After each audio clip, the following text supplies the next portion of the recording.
एक दूसरे के प्रति कर्तव्य।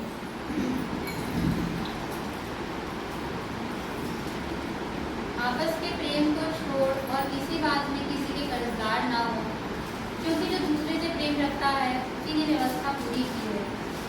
क्योंकि यह है कि व्यभिचार न करना, हत्या न करना, चोरी न करना, लालच न करना और इनको छोड़ और कोई भी आज्ञा हो तो सबका सारांश इस बात में पाया जाता है, अपने पड़ोसी से अपने समान प्रेम रखना।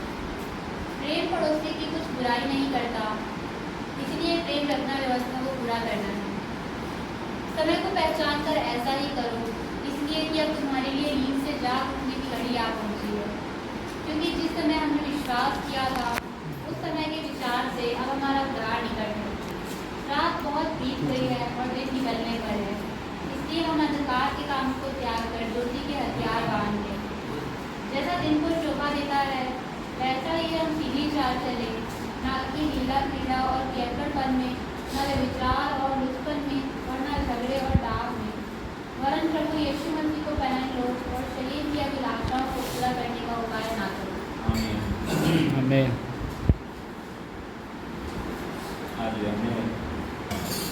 अभी सुना वचन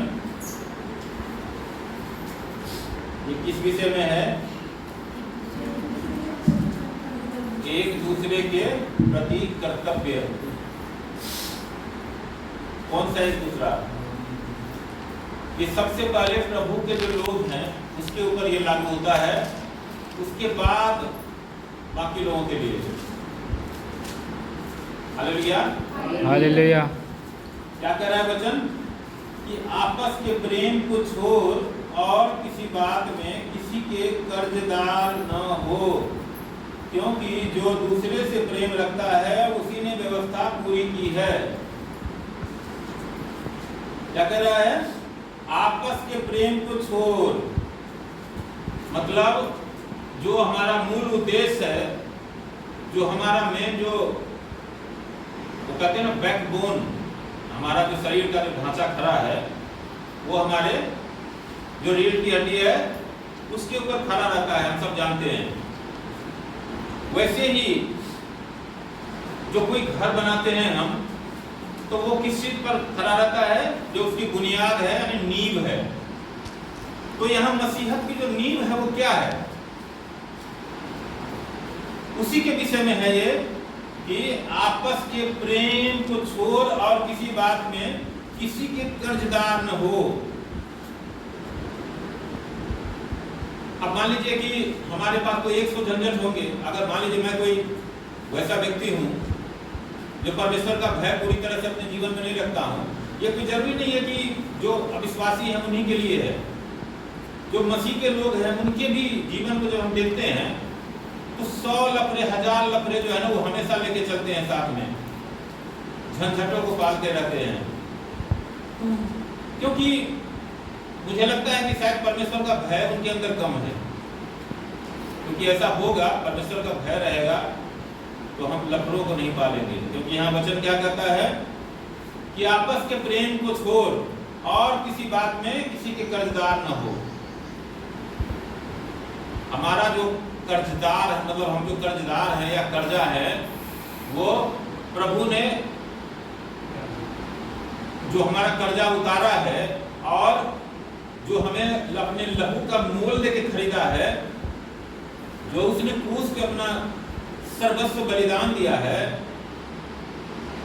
वो किस लिए दिया है? वो अपने प्रेम को दिखाने के लिए। उसने अपना प्रेम दिखाया। जैसे उसने वचन में कहा कि इससे बड़ा कोई प्रेम नहीं कि कोई अपने मित्र के लिए अपना प्राण दे, अपनी भेड़ों के लिए अपना प्राण दे। तो हम सब उसके चराई की भेड़ें हैं और उसके मित्र हैं। हम सब के लिए उसने अपने प्राण दिए। हालेलुया। हालेलुया। तो हम किसके कर्जदार हैं? उसके कर्जदार हैं, मसीह के कर्जदार हैं, उसके प्रेम के कर्जदार हैं। और किसी बात के कर्जदार नहीं है हम दूसरे दुनिया के। कि अब किसी का जो है ना, कोई एक गाली किसी को दी, उसने 2 गाली दी, वो जाके थाना चला गया, तो हम अब यहाँ पर प्रार्थना का समय हो रहा है, हम क्या करें? पहुंच जाए थाना हम दिखाने के लिए कि चलो भाई हम तुम्हें छुड़ा के लाते हैं, आज हम लड़ाई झगड़े में छुड़ा के लाए, कल को क्या करेगा, रास्ते पर जाकर किसी के साथ छीना झपटी करेगा, तो हम क्या करेंगे? उसका कर्जा तो हमने नहीं खा रखा है ना, मसीह के कर्जदार हैं। तो मसीह ने हमें क्या बोल रहा है यहाँ पर मसीह, कि आपस के प्रेम, आपस के प्रेम, हम कर्जदार से किसी बात के लिए। और क्या कह रहा है कि क्योंकि जो दूसरे से प्रेम रखता है उसी ने व्यवस्था पूरी की है। जो एक दूसरे से प्रेम रखता है उसी ने व्यवस्था पूरी की है। जैसे कि हम व्यवस्था के अंदर देखते हैं कि मूसा को 10 आज्ञाओं की पट्टियां मिली थी, उस पर 10 आज्ञाएं लिखे थे, और भी बहुत सारी बातें थी जो मानने के लिए लिखा गया था कि ये मानना है इजरायलियों को।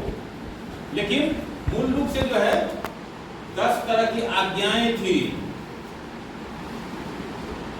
तू मुझे छोड़कर किसी और को परमेश्वर करके न मानना, तू अपने लिए कोई खुदी हुई मूर्ति न बनाना, तू चोरी न करना, व्यभिचार न करना, झूठी गवाही न देना। इस तरह से 10 आज्ञाएं परमेश्वर ने मूसा को दी थी।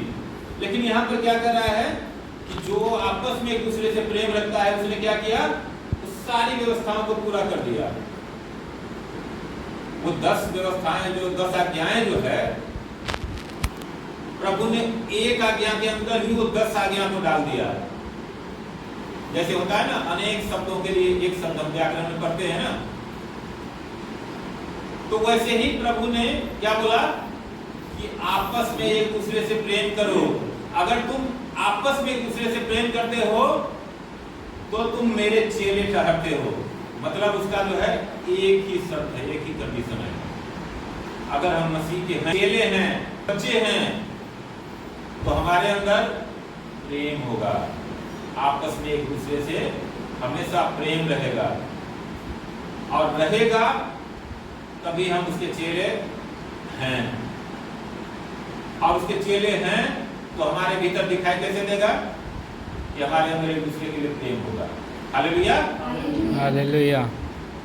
और यहाँ क्या कहता है कि क्योंकि यह कि व्यभिचार न करना, हत्या न करना, चोरी न करना, लालच न करना, और इनको छोड़ और कोई भी आज्ञा हो तो सबका सारांश इस बात में पाया जाता है, अपने पड़ोसी से अपने समान प्रेम रख।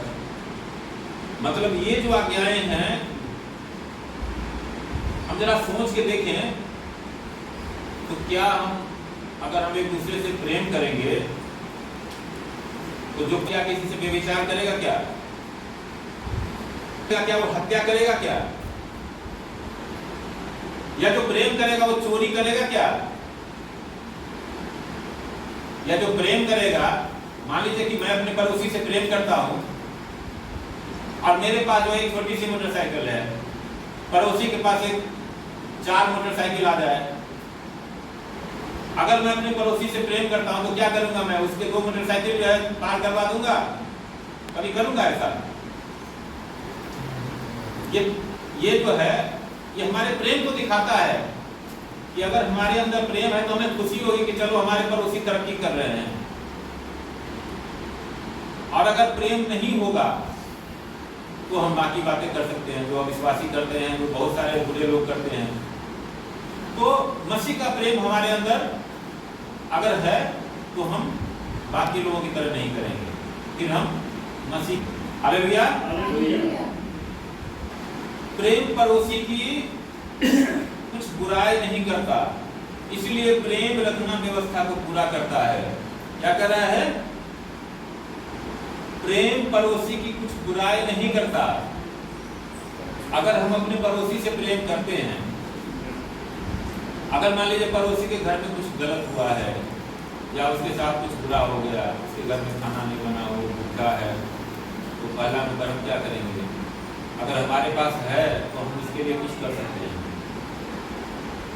अब ये नहीं करेंगे कि अच्छा है पर यहाँ भूखे मर रहा है ना, तो हम जाके चौराहे पर जो है सबको बोलना शुरू कर देंगे, देखो अच्छा है बढ़िया है, भूखे तो मर रहा है ना सब। तो हम दोनों में से क्या करेंगे? अगर हमारे अंदर प्रेम है, परमेश्वर ने वचन में क्या कहा है, यहाँ पर भी क्या कहा है कि प्रेम पड़ोसी की कुछ बुराई नहीं करता। प्रेम क्या करता है? पड़ोसी की बुराई नहीं करता। पड़ोसी कौन है हमारा? जहां हम रहते हैं उसके पड़ोस में जो है वो भी पड़ोसी ही है हमारा।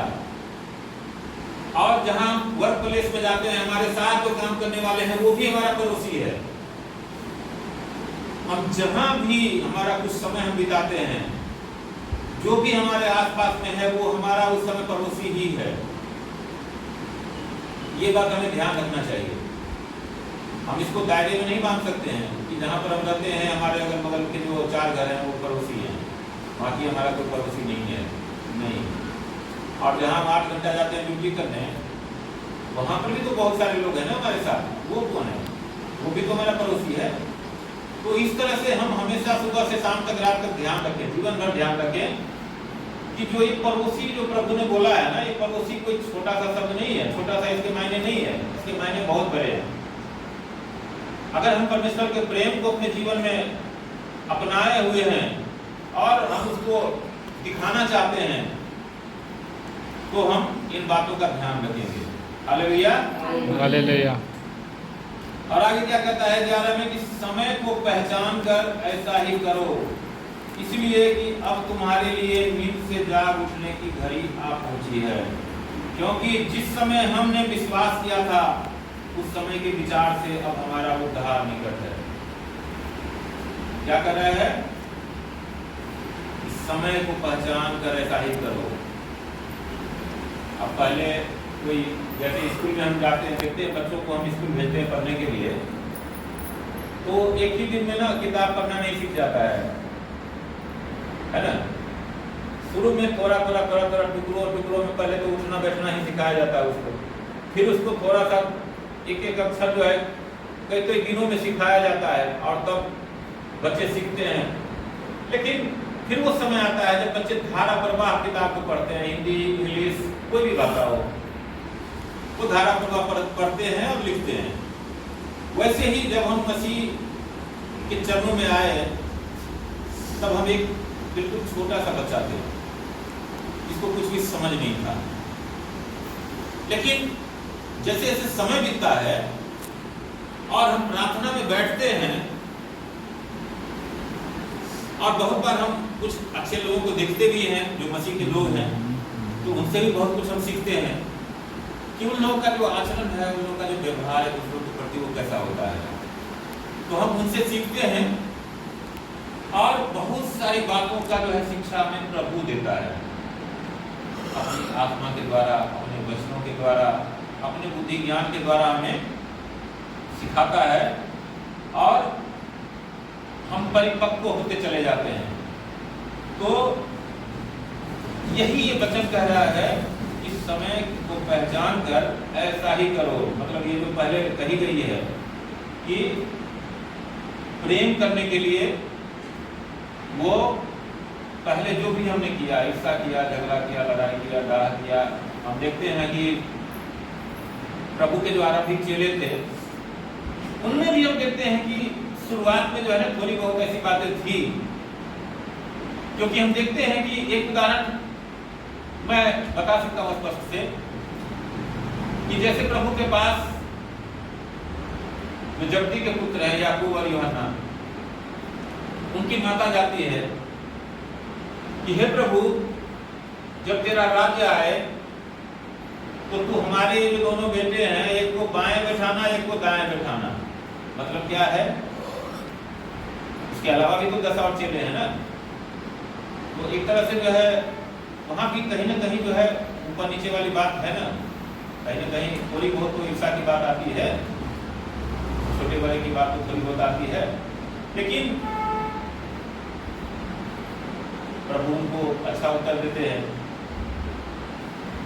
और बाकी चेले भी उनको फिर डांटते हैं कि तुम्हें ऐसा नहीं बोलना चाहिए था। तो धीरे धीरे जो है वो लोग भी मैच्योर होते हैं और बहुत सारी बातें हम वहीं से सीखते हैं।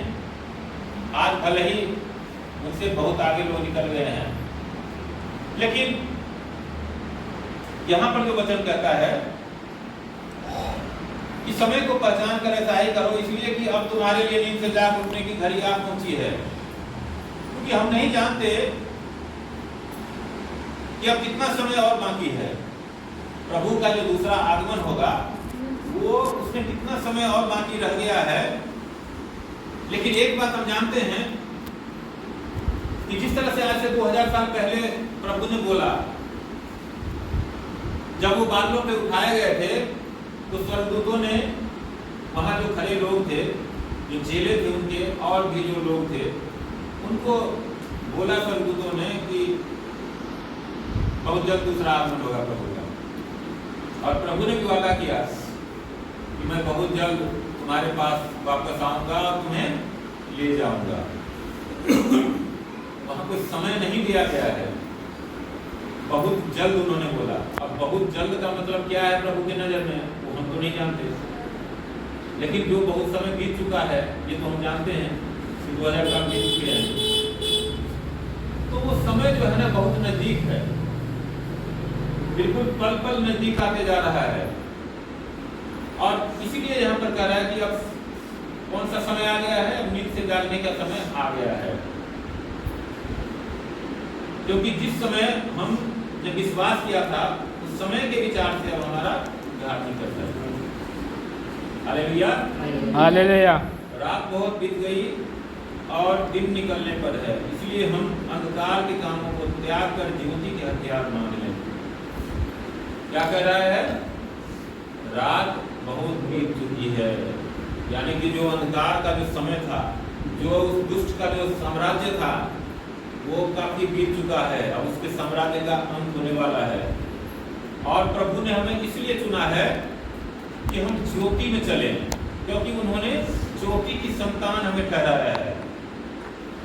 इसलिए कह रहा है कि अंधकार के कामों को त्याग दो और ज्योति के हथियार बांध लो। यानी कि प्रभु ने जो जो हमें बोला है वचन में, जो जो हमें बताया है प्रभु ने कि ज्योति के हथियार क्या क्या हैं, हम इफिसियों की पत्री पढ़ सकते हैं। वो हथियार हमें अब हमारे पास होना चाहिए हमारे साथ में। Hallelujah, hallelujah. और जैसा दिन को शोभा देता है वैसा ही हम सीधी चाल चले, न कि लीला क्रीड़ा और पियक्कड़पन में, न व्यभिचार और लुचपन में, और न झगड़े और डाह में। अब देखिए क्या कह रहा है कि जैसा दिन को शोभा देता है। अब दिन को क्या शोभा देता है? अगर हम जैसे एक आम कहावत है कि चोर क्या है, उजाला नहीं सहता है। तो यदि हम चोरी करेंगे तो क्या हम सरेआम लोगों के बीच में जाके बोल सकते हैं क्या, खड़े हो सकते हैं क्या? ऐसा कभी हुआ नहीं है।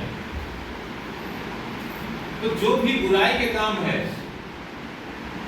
आज आप एक चीज देखिए कि हम प्रभु के लोग हैं तो हम प्रार्थना करते हैं तो हमें कोई डर भय नहीं होता है ना? चाहे सामने क्या है, कोई बीमारी है, कोई लाचारी है, कोई दुष्ट आत्मा है, हम तो ये भी नहीं पूछते कि भैया तुम क्या हो, जिन्नात हो कि परम पिशाच हो कि तुम छोटे मोटे नीचे भूत हो, हम तो नहीं पूछते ना। हमें सिर्फ मालूम है तो क्या है, अंधकार के हथियार है, और हम प्रभु के नाम से उसे डांटते हैं और वो भागता है। लेकिन आप देखिए कि एक तंत्र मंत्र वाला जो है वो इस तरह कर सकता है क्या? वो नहीं कर सकता है। उसको बहुत सारे यत्न करने पड़ते हैं छोटे मोटे काम करने के लिए, क्योंकि उसको मालूम है कि उसकी जो लिमिटेशन है वो कुछ भी नहीं है, बुराई ज्यादा देर तक नहीं चल सकता। तो इसलिए जो है ना, यहाँ पर जो ये वचन कहता है कि जैसा दिन को शोभा देता है, यानी कि हम दिन की संतान हैं, हम उजाले की संतान हैं, तो जैसा हमें शोभा देता है, जैसा प्रभु ने हमारे लिए मार्ग दिखाया है, उन्होंने स्वयं सारी चीजों को दिखाया है अपने जीवन से, वही है उजाले के काम। Hallelujah, hallelujah. तो हमें उस तरह से काम करना है और हमारी चाल सीधी हो, जैसा कि उन्होंने कहा कि झूठ न बोलना, शपथ न खाना, है ना? शपथ कौन खाता है? जिसको मालूम है कि मैं झूठ बोल रहा हूं। तो सामने वाले को कैसे हम धोखा में ले, इसलिए वो क्या करता है कि शपथ खाता है। लेकिन हमें मालूम है कि प्रभु ने हमें क्या बोला है कि तुम्हारी हाँ की हाँ और ना की ना हो। यदि हमारी हाँ की हाँ और ना की ना होगी तो हमें किसी की शपथ खाने की कोई जरूरत नहीं है। एक बार दो बार यदि किसी ने हमें जान लिया ना तो तीसरी बार खुद ही जो है ना समझेगा कि नहीं भैया ये जो है ना जो इन्होंने बोला है वही बोला है वही होगा, इसके अलावा ये और नहीं करेंगे, कुछ उल्टा नहीं करेंगे। तो क्या होगा? वहां प्रभु की प्रशंसा होगी। वो दिन का काम है, वो दिन के काम का तरीका है कि हमारे में जो है ना इतना लाग लपेट नहीं होना चाहिए, इतना जो है ना बनावटीपन नहीं होना चाहिए, इतना सजावटीपन नहीं होना चाहिए, क्योंकि इन सब में कहीं ना कहीं जो है ना छुप कर वो बैठता है। हमारा काम जो है बिल्कुल साफ और स्पष्ट होना चाहिए। Hallelujah hallelujah. और सेम हम इसमें देखते हैं कि क्या कहता है कि न की लीला की राह और बियक्करपन में, न व्यभिचार और लुचपन में, और न झगड़े और डाल। ये सब क्या है? ये सब अंधकार के काम है। तो इन कामों को कह रहा है वचन कि हमें त्याग देना है। अगर हम इनमें से कुछ भी करते हैं तो हमें इसको पूरी तरह से त्याग देना है। और जो लोग ऐसा करते हैं उन लोगों की संगति से भी दूर रहना है,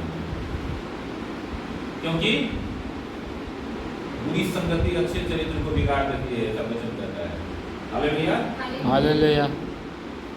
वरन प्रभु यीशु मसीह को पहन लो और शरीर की अभिलाषाओं को पूरा करने का उपाय न करो। क्या कहता है? प्रभु यीशु मसीह को पहन लो। अब प्रभु यीशु मसीह को हमने पहन तो लिया, लेकिन कितना पहना है ना? ये हमें देखना है।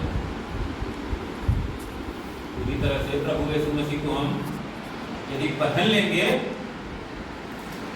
तो प्रभु हमने वो करके काम करेगा। जैसे प्रभु ने क्या बोला वचन कि जो भी विश्वास करेगा वो जो काम मैं करता हूं करेगा ही, बल्कि इससे भी बड़े बड़े काम करेगा। Hallelujah hallelujah. और जो प्रभु को अपनाएगा, जो प्रभु को ग्रहण करेगा, जो प्रभु को पहन लेगा पूरी तरह से परमेश्वर के भय में चलेगा, पूरी तरह से परमेश्वर की अगुवाई में चलेगा। जो प्रभु सुनेगा, प्रभु जो कहेगा उसी तरह से करेगा। हम देखते हैं यिर्मयाह नबी को, कितना दुख उसके जीवन में है, लेकिन फिर भी जो परमेश्वर उसको बोलता है बोलने के लिए वही जाके वो बोलता है। डरता घबराता नहीं है वो, चाहे उसको कितनी यातनाएं मिलती है, कितना उसके जीवन में है। जितने नबी हैं, बहुत कम नबी हैं जिनका जीवन थोड़ा सा ठीक रहा है। दानियल को यदि छोड़ दें, उसके जीवन में तकलीफें आई, लेकिन ऐसा कोई तकलीफ नहीं है ज्यादा। लेकिन बाकी जितने भी यिर्मयाह को देखो, यशायाह को देखो, जितने भी नबी हैं, सबका जीवन दुख और कष्ट से भरा रहा है। लेकिन उसके बाद भी परमेश्वर हर हमेशा उसको संभालते रहे हैं, और वो डर और भय में कभी नहीं दिया, क्योंकि परमेश्वर उसके साथ होते हैं। जो परमेश्वर के साथ होता है, प्रभु ने क्या बोला है?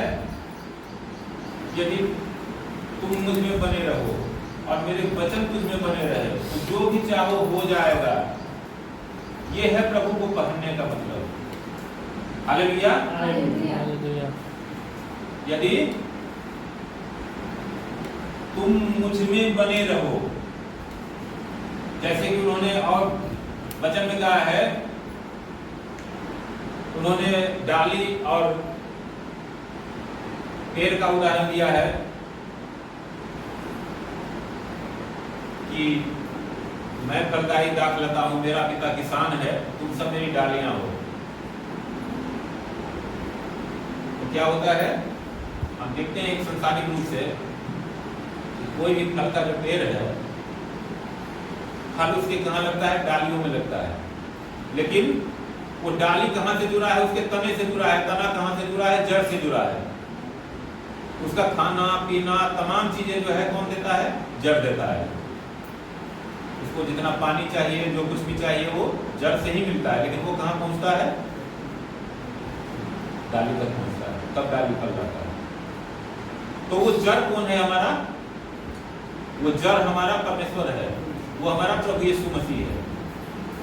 तो हम जो कुछ भी पाएंगे उसी में हो के पाएंगे। यदि हम उससे जुड़े रहते हैं, उससे लगे रहते हैं, तब हम वो सब चीजें पा सकते हैं और तब हमारा जीवन जो है ना आशीषों से भरा होगा और परमेश्वर हमें अनेक वरदान देगा, अनेक आशीष देगा और हम जहां भी जाएंगे, जो भी काम करेंगे, जो भी काम परमेश्वर की इच्छा के अनुसार करेंगे, उसमें परमेश्वर हमें सफलता देगा। और हम जब तक भी जिएंगे, चाहे हमारे हजारों शत्रु भी क्यों न हो जाए, प्रभु हमें कोई हानि नहीं होने देगा, क्योंकि वो अपने डाली की, अपने दाखलता की सुधि रखता है। Hallelujah, hallelujah. तो धन्यवाद करते हैं प्रभु परमेश्वर का इन वचनों के लिए। और इसका सारांश जो है इस वचन का यही है कि यदि परमेश्वर हमें बना हुआ है तो हम एक दूसरे से प्रेम करेंगे, और हम एक दूसरे से प्रेम करेंगे तो इसी से पता लगेगा कि हम प्रभु के जन हैं। उस एक ही पिता के पुत्र हैं, सब एक ही पिता के सब पुत्र और पुत्रियां हैं, क्योंकि हम सबका जो है स्वभाव एक ही होगा, हमारा जो चाल चलन होगा वो एक ही होगा। और हमारे जीवन में जो कुछ भी यदि बुराई के काम है, अंधकार के काम है, यदि कहीं भी थोड़ा सा है, तो अब समय आ गया है कि हम उसको त्याग दें और हम ज्योति के समान काम करें, क्योंकि हम सब ज्योति के समान हैं और प्रभु ने हमें ज्योति के समान चमकने के लिए बनाया है कि ताकि हमें देख के, हमारे जीवन को देख के बहुत से लोग जो अंधकार में भटक रहे हैं वो रास्ता पाए। Hallelujah, hallelujah. करते हैं प्रभु परमेश्वर का। सबको जय मसीह की।